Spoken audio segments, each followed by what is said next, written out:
भरद्वाज पुनर्वसु भूताशवेश चरकः प्रभृतिभ्यो नमो नमः। मैं कपिस्थल चरक अपने पिता विशुद्ध एवं अपने गुरु वैशंपायन को नमन करता हूँ। अग्निवेश तंत्र पर संस्करण कर मैंने चरक संहिता की रचना की। आयुर्वेद चिकित्सा शास्त्र के ज्ञान के साथ साथ उसकी उत्पत्ति कैसे हुई एवं उसका अवतरण कैसे हुआ वह जानना भी आवश्यक है। आइए जुड़ते हैं आयुर्वेद अवतरण के इस सफर में, जहां पर हम जानेंगे यह अनंत आयुर्वेद की उत्पत्ति एवं अवतरण कैसे, कहां और क्यों हुआ।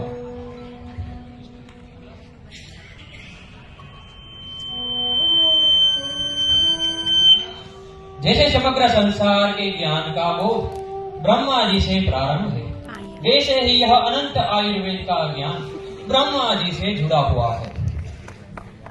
आयुर्वेद अवतरण के क्रम में सर्वप्रथम ब्रह्मा ने यह अनंत और शाश्वत आयुर्वेद का स्मरण किया।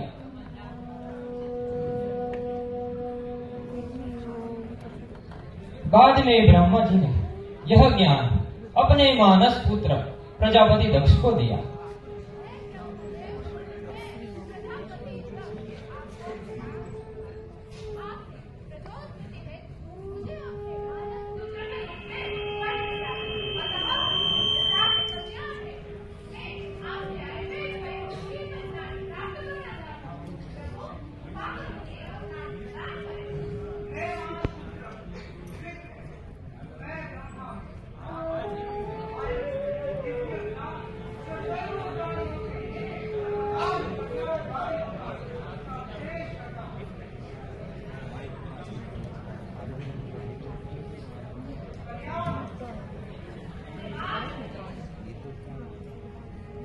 बाद में दक्ष प्रजापति ने यह दिव्य ज्ञान अपने शिष्य अश्विनी कुमारों को प्रदान किया।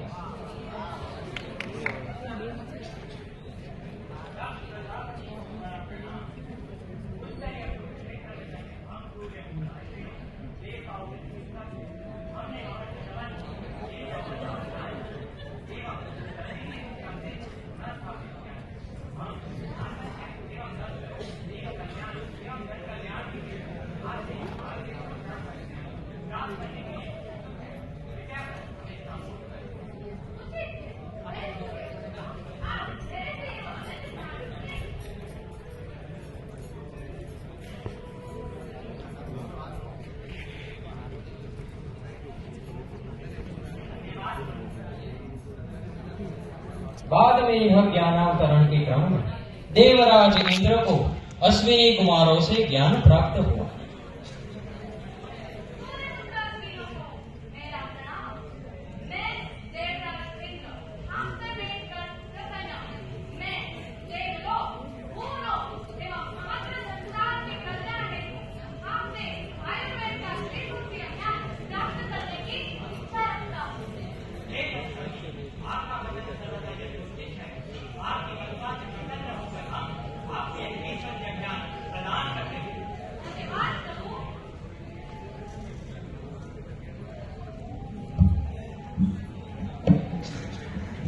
यहाँ तक का आयुर्वेद का ज्ञान देवलोक तक सीमित था।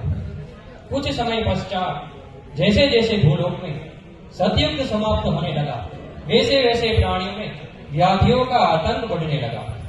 विघ्न रूप उन व्याधियों का उपाय निकालने के लिए पुण्यतम सभी ऋषि मुनियों ने हिमालय पासों में जाकर एकत्रित हुए। सभी ऋषियों ने अपने ध्यान चक्षु से देखा कि यह वर्तमान में यह नवीनतम ज्ञान देवराज इंद्र के पास है। अतः उनसे भेंट करने हेतु महर्षि भरद्वाज नियुक्त किए गए।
सभी शिष्यों ने अपनी अपनी मति के अनुसार अपने अपने तंत्र की रचना की।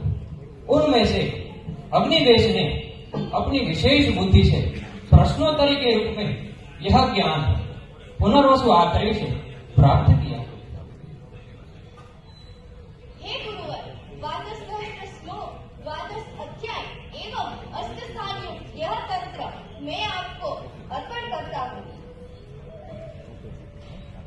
उत्तम अग्निवेश, आपकी रचना देख सभी देवगण एवं ऋषिगण प्रसन्न है। अतः आपका एकांत अब से अग्निवेश तंत्र के नाम से प्रसिद्ध होगा। हे महर्षि, आपकी एवं देव की कृपा से ही यह कार्य संभव हुआ है।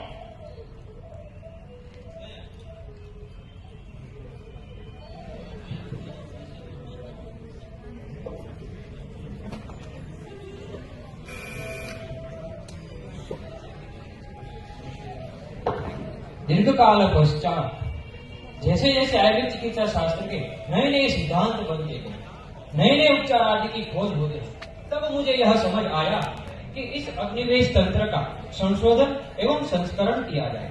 इसी संशोधन के आधार पर मैंने अग्निवेश तंत्र का संस्करण किया और एक नई संहिता का निर्माण किया।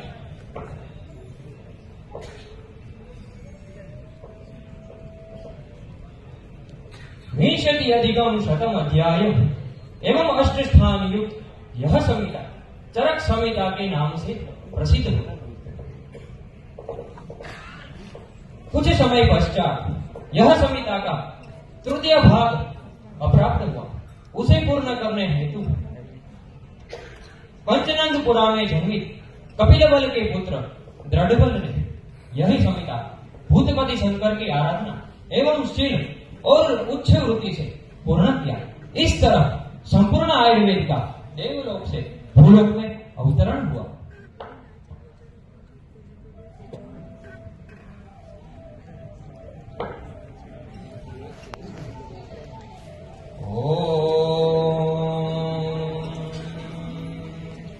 यदि हास्ति तदन्यत्र यन्न हास्ति न पट्पति धर्मार्थ काम मोक्षाणाम् आरोग्यमूलमुत्तमम्। ॐ